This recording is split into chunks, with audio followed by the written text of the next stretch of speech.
Hallo zusammen und herzlich willkommen da zurück beim Simulator. Nein, beim Eurotruck Simulator natürlich. Die Musik hat mich jetzt gerade ein bisschen mitgerissen da. So groovy. Jo, wir haben eine Mission zu erfüllen. Und zwar wollen wir uns so einen LKW leisten da. Mit der Bank hätte ich das eigentlich ungern machen, weil das würde uns 2888 Stutz pro Tag kosten und das ist doch recht happig. Die andere Frage ist, kommen wir überhaupt so billig an LKWs hin? Also wir haben jetzt hier einen DAF, besuche ausgewählten Händler. Nein, gehen wir mal auf Online kaufen. Vertrauen genießen von LKW besitzt. Okay, ist das bei Volvo auch so? Jawohl, und bei dem da? Ja. Okay, also man könnte das noch nicht machen. Leider nicht.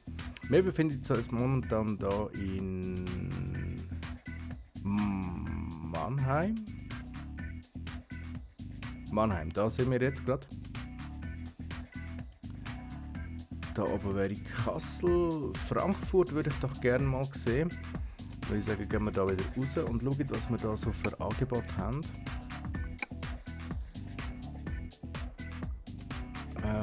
Wie wäre es, wenn wir Streckenlänge, Gewicht der Ladung, Zeit bis Ablauf, Preise machen wir nach Preis dann halt. Irgendwann können wir dann auch nach Frachtmaterial suchen. Also da hat es recht einen Haufen rum. Wir nehmen uns natürlich wieder das, was am meisten einbringt, und zwar von Genf nach Straßburg. Das ist ja nicht so ein ganz weiter Weg. Ich würde sagen, wir nehmen das an. Haben wir angenommen, Spiel. Da. Ich habe es angenommen. Oh, wir sind wieder mit einem Bagger unterwegs. Was war jetzt das? Ich hole mir mal meine Fracht. Wow. Wo ist meine freie Kamera? Das ist nicht die freie Kamera. Mehr oder weniger. Okay, also nicht schlecht das Teil und wir haben einen ziemlich langen Aufleger das Mal, dunkt es mich. Oder ist der gleich lang wie normal? Nein, das ist gleich lang wie normal auch. Alles klar. Würde ich sagen, los geht unsere Reise. Das erste, was ich mache, ist mal das Licht einschalten, weil... Ist das ein billiger Lastwagen, Mann? Der gefällt mir jetzt also ganz und gar nicht. Nein, der gefällt mir jetzt also ganz... Seht ihr den billigen Schalter dort? Müsst ihr euch jetzt mal achten. Jetzt Licht aus. Standlicht, Abblendlicht. Volllicht scheint er nicht mal zu haben, der arme Kerl. Mal dort sieht man ganz beim... da.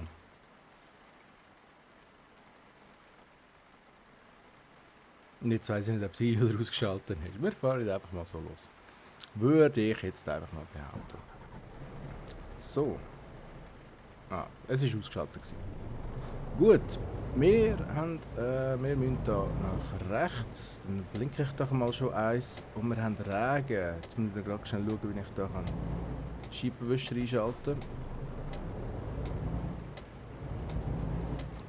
Das funktioniert. Gut.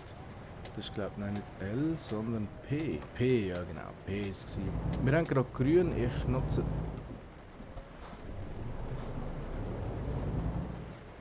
Jetzt wollte ich gerade sagen, ich nutze doch gerade die Gelegenheit zum Losfahren, aber weil ich natürlich wieder mal ein Meister im Umeideln bin, habe ich es geschafft,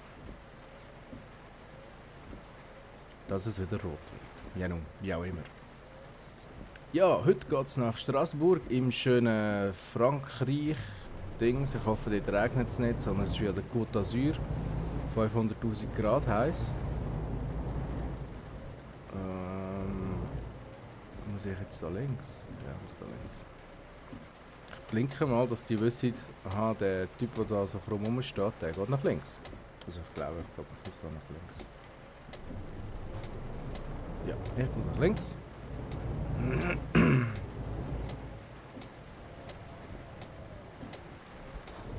So.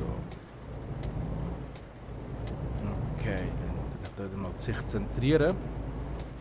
Und los geht die Fahrt ab nach Straßburg. Dort sind wir ja schon mal durchgefahren, in der letzten Fahrt, glaube ich, wo wir von Dings nach Dings gefahren sind. Nein, ich glaube von Zürich nach Mannheim ist das gewesen. Und ja, Straßburg ist keine Ahnung. Ich bin noch nie in Straßburg gewesen, jetzt wollte ich gerade irgendetwas über die Stadt sagen. Ich habe keine Ahnung, wie Straßburg aussieht. Ich bin noch nie dort gewesen. Lustige Sache, mein Gitarrenlehrer war einmal von dort gewesen. Der ist jeden Tag von Straßburg hier in die Schweiz gekommen. Sagen wir mal, sehr grosser Grossraum Zürich. Oh, jetzt muss ich da rechts. Aber der zieht ab, der Keib, der zieht ab. Das merke ich doch.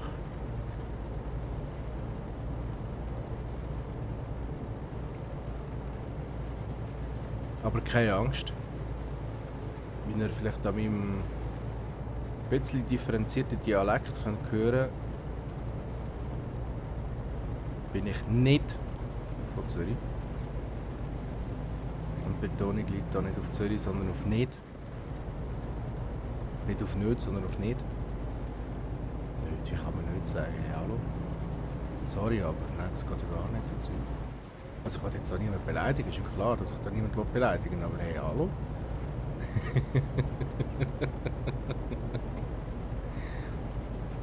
Das sind Zürcher nicht die mit den weißen Socken gewesen. So, Tempomat einschalten, er hat zum Glück keinen. Und was soll jetzt das wieder alleine darstellen? Sicher ist das ein TGW, das sollte ein TGW darstellen. Seit wann fährt von Zürich aus... Wo sind wir? In Genf? Ah nein, wir sind in Genf gewesen. Ah nein, in Genf, dort sind TGW, ja. Ja... Habe ich nichts gesagt. Also es sind TGWs, dort halt die TGWs, so muss ich es vielleicht sagen. Von uns ein Volvo. Ja, wahrscheinlich ist es kein Volvo, also im Spiel nicht, aber so von der Form her, von hinten... Oh, Radar! Das kratzt mich jetzt gerade so etwas von nicht.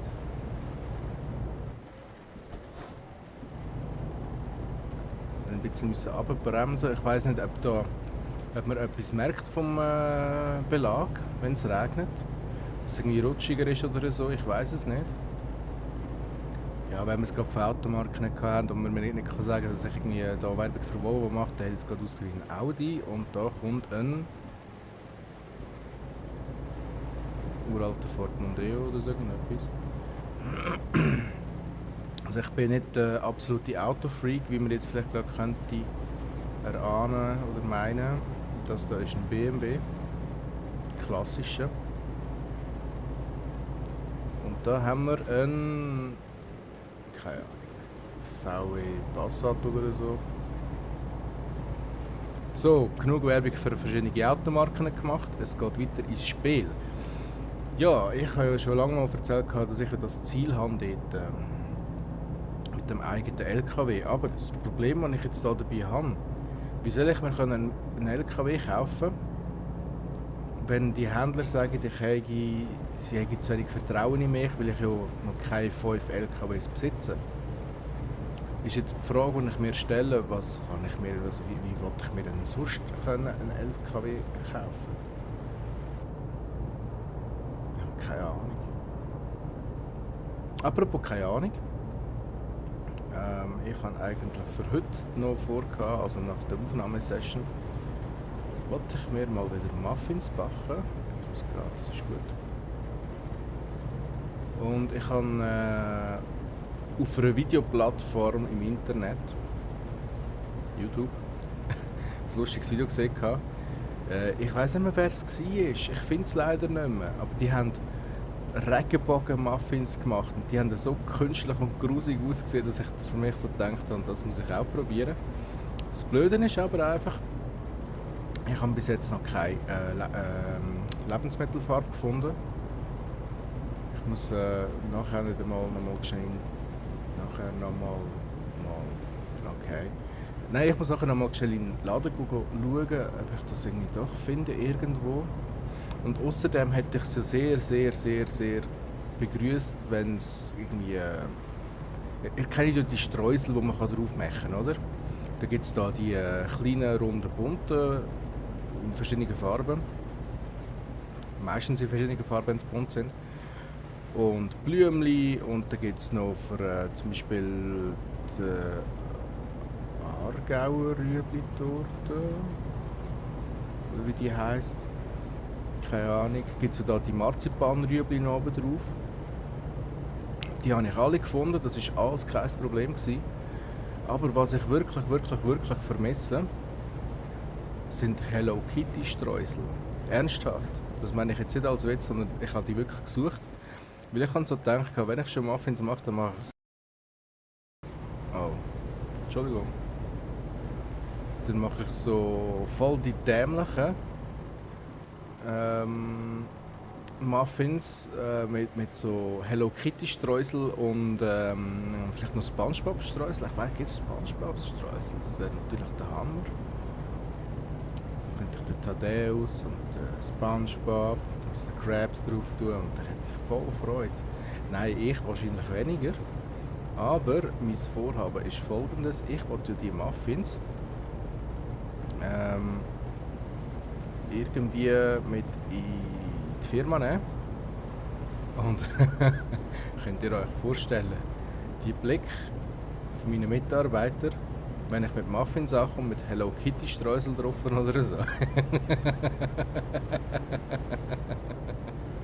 Oh, das wäre genial.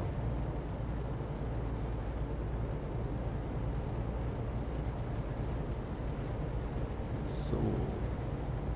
Also das Wetter passelt mir ja mal gar nicht da.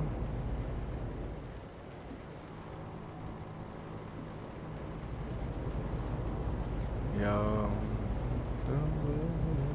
Singt ihr auch während dem Autofahren? Das mache ich da als Hobby. Aber meistens so dämliche Sachen. Wie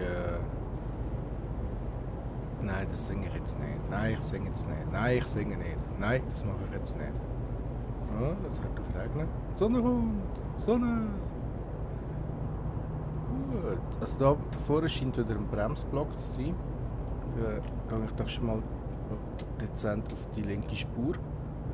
Natürlich, genau auf meiner Spur. Oh, ernsthaft. Jetzt gerade, wo ich überholen wollte, weisst du?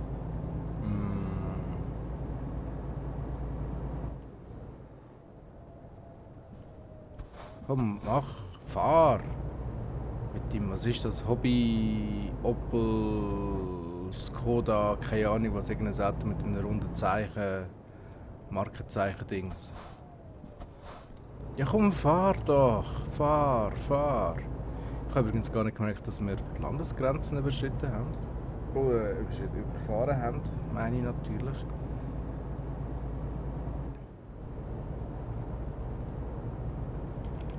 Schlagerlinie! Oh. Was? Nein, das hat doch für ein Gerücht. Ich habe einen Unfall verursacht. Unmöglich. Ja, da sehen wir die modernsten Windräder der Welt. Unter anderem im schönen Frankreich. Frankreich.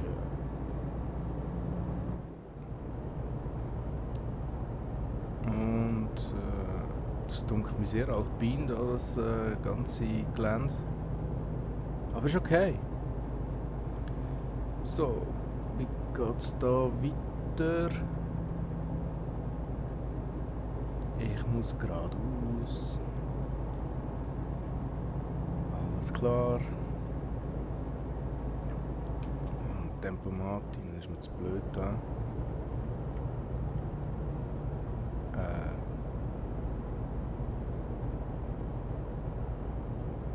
Nein, nicht schon wieder. Nein. Ah, die falsche Ausfahrt genommen, aus Dummheit. wahrscheinlich doch noch in der Schweiz zu sein, mit diesen dämlichen Radarzeichen überall. Scheiße. Ach, du wolltest mich doch verarschen. Aber jetzt habe ich die Möglichkeit zum Kehren.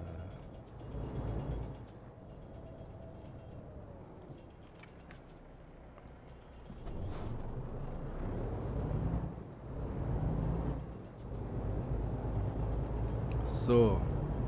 Dann muss ich nämlich die nächste Ausfahrt wieder nehmen. Glaub's. Und dann sollte das Ganze wieder funktionieren.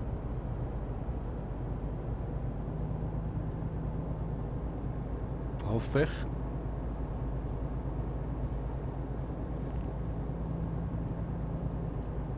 Also da ist Bern, Genf, Straßburg-Dijon. Da haben wir ja Straßburg-Dijon. Und ich muss nach Straßburg, oder? Ich weiß es gar nicht.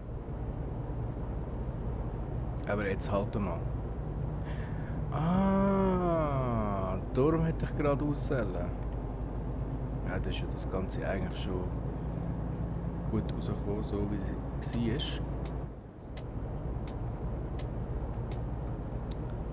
Okay. Die Straße hat uns wieder. Und ab geht's dafür. Mit 80 km/h, wo aber nicht 80 km/h ist, sondern 72. Da finde ich schön an dieser Anzeige, da sieht man es wirklich digital angezeigt, wie schnell dass man gerade unterwegs ist. Ist bei den anderen nicht so der Fall. Und da sehen wir unseren durchschnittlichen Verbrauch. 47 Liter auf 100 km, ja passt. Motortemperatur ist 89 Grad und Öltemperatur ist 93 Grad. Und jetzt kommen wir über die Landesgrenze. Jetzt sind wir in Frankreich.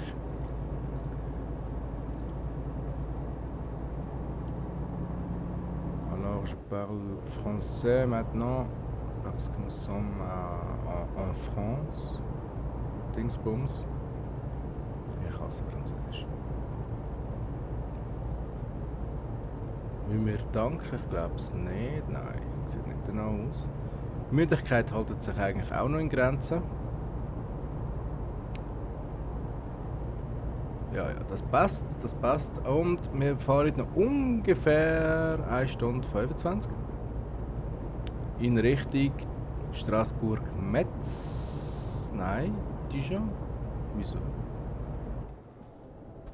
Das verstehe ich jetzt gerade nicht so ganz. Ja, weißt, wenn du nicht kannst fahren, ich fahre schon.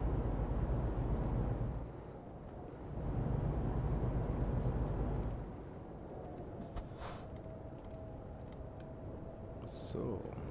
Wunderbar gemeistert. Wunderbar gemeistert.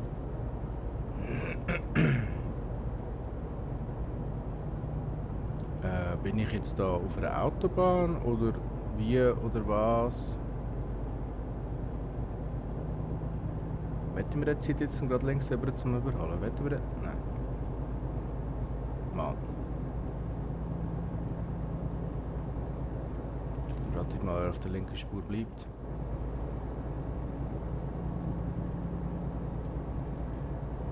Nach rechts geht es Richtung Metz-Reims. Ich gehe jetzt einmal rechts. Einfach nur für den Fall, dass ich da rechts weg müsste.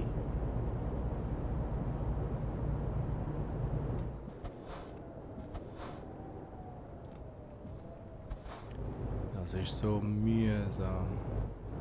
Oh, seht ihr, was jetzt passiert ist? Rechts dort. Genau das, was ich immer befürchte, wenn ich so einen langen Aufleger habe. Und zwar, mein Vehikel ist zu lang für die kleinen Kurven. Das ist sehr ärgerlich. Ich muss da nach links. Ich habe gemeint, ich muss nach Straßburg. Wieso muss ich jetzt da nach links? Ich verstehe es nicht, aber gehen wir halt nach links. Da ist gut, da ist gut. Vielleicht ist irgendein Steinbruch ein bisschen außerhalb oder so. Also, das ist die einzige logische Erklärung, die ich jetzt gerade hier dafür habe. Ja, verdruckt. Okay. Aber wenn das Navi sagt da durch, dann gehe ich da durch. Das ist alles kein Thema. Ich bin ja so einer, ich würde sogar einen Abgrund runterfahren, nur weil das Navi sagt, du musst jetzt da durch. Nein, würde ich natürlich nicht. Natürlich nicht.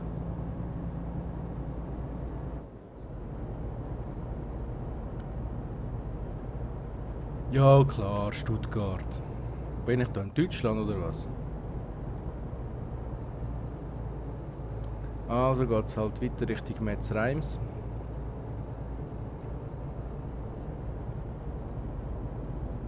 Heisst nicht irgendeine Eishockey-Mannschaft Metz? Keine Ahnung. So, genießen wir doch die wunderschöne Aussicht da. Sieht wirklich nicht ganz schlecht aus. Ideallinie! Nichts gemacht.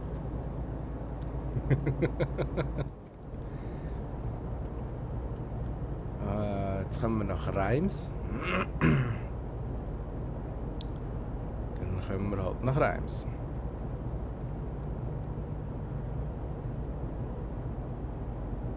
Eigentlich müssen ausholen für die Kurve. Habt ihr vielleicht gemerkt? Ideallinie!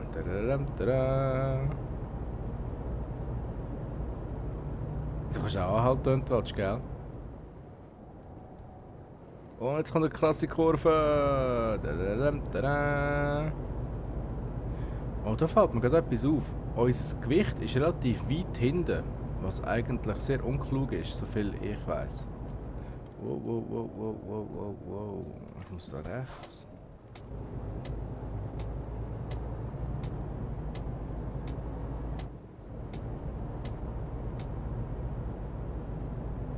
Das finde ich jetzt noch interessant. Wir sind da auf einer Schotterpiste. Rally Style.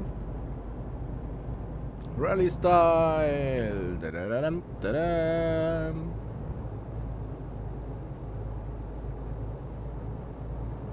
Noch 7 Minuten.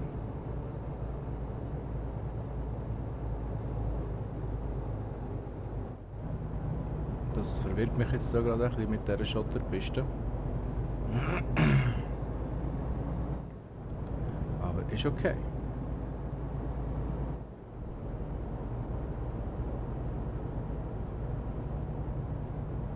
Das erinnert mich irgendwie an das Game. Was war jetzt das schon für ein Game gewesen? Irgendeins in den Bergen oben. Nicht Far Cry.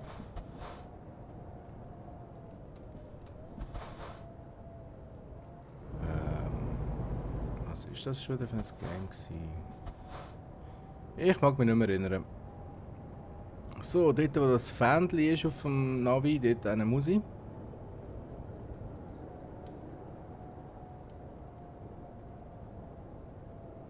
Okidoki, das heisst da links wahrscheinlich, genau. Und dann kommen wir da auch schon an. Bam! Handbremskehre und fertig! Wir haben es geschafft von... Ich habe vergessen, wo wir losgefahren sind. Aber jedenfalls sind wir jetzt hier im Steinbruch in... keine Ahnung wo. Und mal schauen, was das für uns gibt. Ausgezeichnet. Bam! 5500 wieder auf unserem Konto. Wir sind zwar immer noch Neuling, aber hey, das kratzt uns wenig. Ich habe ein E-Mail. Ja, wir können Ihnen helfen zu wachsen. Sehr geehrte Damen und Herren, angesichts Ihrer stetigen Erträge möchten wir Ihnen anbieten, bei der Entwicklung Ihres Potenzials weiter behilflich zu sein. Wir haben uns erlaubt, Ihre Kreditlinie auf 500.000 € zu erhöhen. Fühlen Sie sich frei, jederzeit bei Ihrer örtlichen Bank über diese Summe zu verfügen. Hochachtungsvoll Verkaufsmanager Bank. So, Herr Bank, danke vielmals, das finde ich sehr nett. Da können wir doch mal schauen. Ja, du kostet nur 5.788 Stutz am Tag, also, hallo, oder? Nein, das kann ich mir leider nicht leisten. Gehen wir nochmal schnell zu den LKW-Händler. Besuche einen Händler. Gehen wir doch da mal zum DAF-Händler. Besuche ausgewählten Händler, ja. Und dann schauen wir uns jetzt mal die Preise an. Schau, jetzt geht es auf einmal. Jetzt geht es auf einmal. Also, der kostet 102. Der kostet 112, 143, 151, 156, 180. 182, 194, 102. So, also, das ist das Nonplusultra anscheinend. Mit einer Achse, die man anscheinend noch senken kann, oder ist ein Grafikfehler? Nein, das ist so. Das ist Tatsache. Also der kann noch eine dritte Achse zuschalten irgendwie, wenn er es dann braucht. Ultramarine Blue, 510 PS, 410 PS.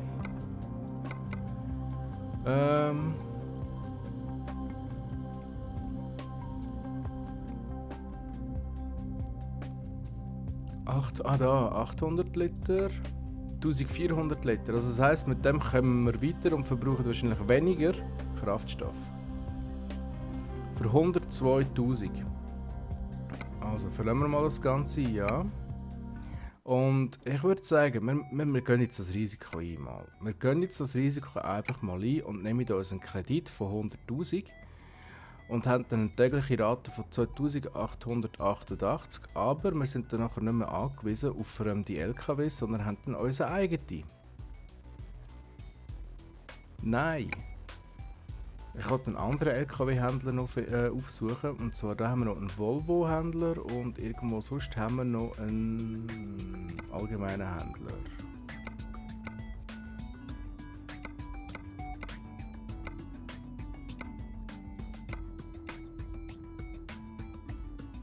Da würde ich mal sagen, gehen wir mal zum Volvo-Händler. Mal schauen, was der so im Angebot hat. 101'000. Der hat auch 1400 Liter Kraftstofftank. Irgendetwas. 460 PS. Dingsbums. Dings. Oder? Alles klar, alles klar. So sieht er aus mit Licht, so sieht er aus ohne Licht und so sieht er aus ohne alles andere. Sieht doch auch nicht ganz schlecht aus, würde ich meinen. Jetzt ist die Frage, welchen wollen wir uns leisten. Der ist natürlich 1000 Stutz billiger, aber jetzt müssen wir gleich den Vergleich machen. Der hat 460 PS. Ja. Und der andere hat... Der DAF hat 410 PS, also da ist der kleine Unterschied schon mal. Und sonst haben die alles genau das gleiche. Da würde ich sagen, ich nehme den billigeren, der ein bisschen mehr PS hat, damit wir ein bisschen schneller vorwärts kommen. Was meint ihr dazu? Ja, ich wollte den wirklich verlassen. Dann gehe ich da mal auf die Bank und hole mir den Kredit ab. Bam, jetzt haben wir den Kredit geholt. Jetzt gehen wir da zum Volvo-Händler. Ja. Und kaufen uns doch gerade mal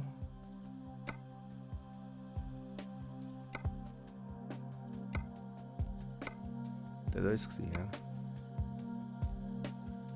Obwohl, der da wäre natürlich auch nicht schlecht. Der hat hier einen 600 PS.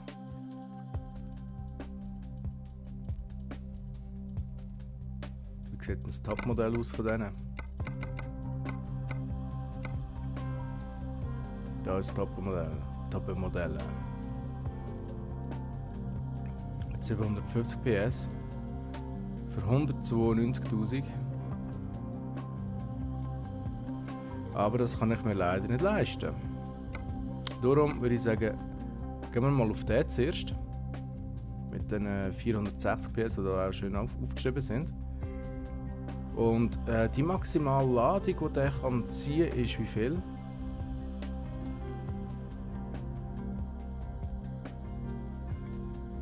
Keine Ahnung, Händlerangebot.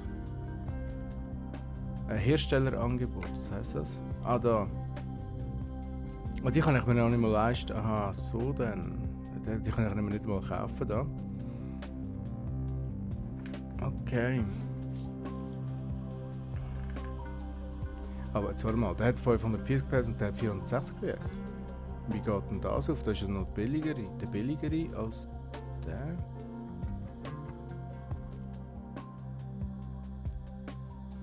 Und auch sonst haben die eigentlich alles genau gleich. Ja, wie auch der. Der hat einfach eine andere Farbe, das ist doch genau der gleiche. Oder hat der andere noch eine Achse mehr gehabt?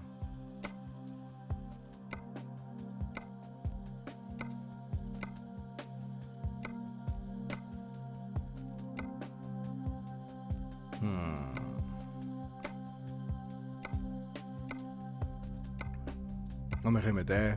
Dort habe ich mir PS. Ich hoffe, das bringt uns ein bisschen weiter, wenn wir ein schwere Lasten haben. Ich schaue jetzt einmal auf das, nicht aufs Aussehen oder wie auch immer. Aber ich meine, wenn ich den schon kaufe, ich würde den in einer anderen Farbe haben eigentlich.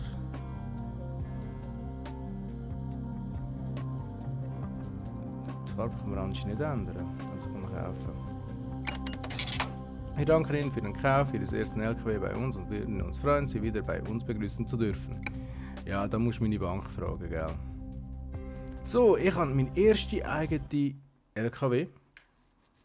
Das macht mich doch sehr glücklich und happy. Darum ist jetzt die Folge auch ein bisschen länger.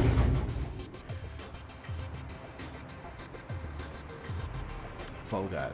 Mein eigener LKW.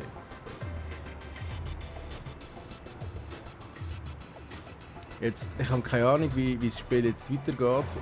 Wegen Dings und so. Die Lampen sehen ja mal billig aus. Genau. Ich fahre jetzt da mal rein. So.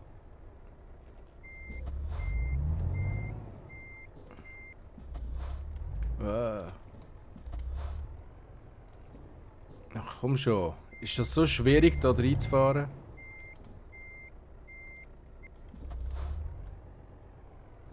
So, schön vorsichtig. Wir wollen hier keinen Kratzer haben am neuen Auto. Läuft.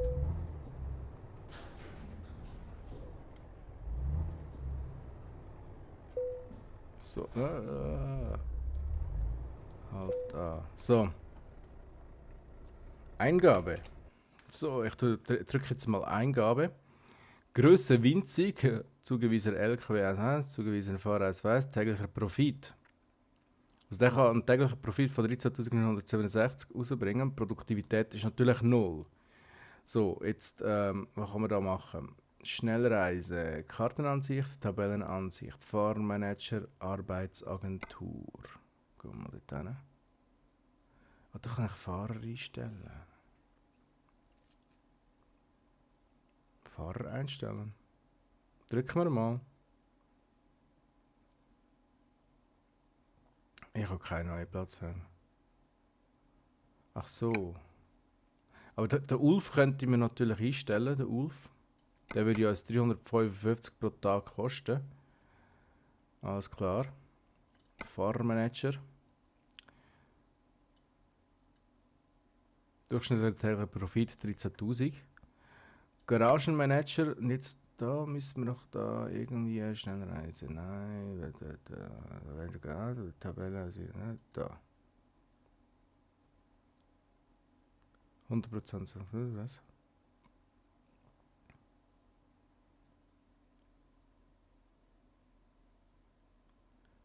Okay. Aber wie kann ich jetzt das ausbauen?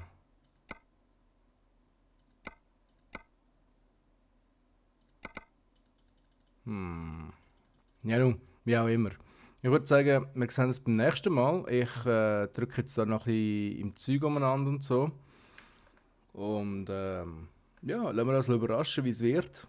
Mit unserem ersten eigenen LKW umzufahren. Jetzt bin ich gerade ein bisschen müde. Ein bisschen strecken und so, das ist doch immer gut am Morgen früh. Das ist wirklich morgen früh. Jo, also, wie schon gesagt, viel Spaß bis dahin, wir sehen uns und ciao, ciao.